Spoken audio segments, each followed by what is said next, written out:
Happy Sunday po. Ito, aircon leak problem. So, sigarilyo lang ang gagamitin ko para makita ko yung singaw. So, ayan o. Lalabas po niya yung usok. Hanapin natin siya. Wala dito. Sa harapan naman. Ayan o, lumitaw na. Ayan o, umuusok o. Ayan o. Ayan. So, nag-iosis siya. Ayan o. Ayun siya oh. Ayun siya. Nag-iossi oh. Ayan, madaling makita ang butas pag nilagyan mo ng sigarilyo. Kanya-kanyang diskarte yan. Ayan oh. Huli na. Eto na, napalit na yung condenser. Eto. Yun, brand new na. Ayan oh.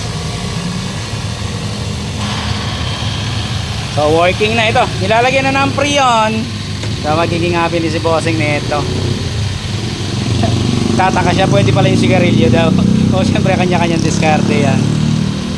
Ayun oh. Ganda ng high pressure oh. Ang baba. Na yung high pressure niya 140 lang. Inakargalan pa lang. Lamig na kagad. Ano sir? Okay na? Tignan niya boss. Well, okay na sir.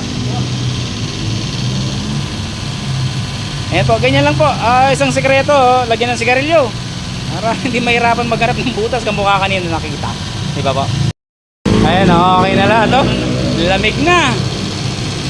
So sabi ni bossing, ngayon lang daw nakita yung sigarilyong style na yon. Ang dami daw gumagawang aircon. Ganun lang na, ngayon lang nakita yung ganun.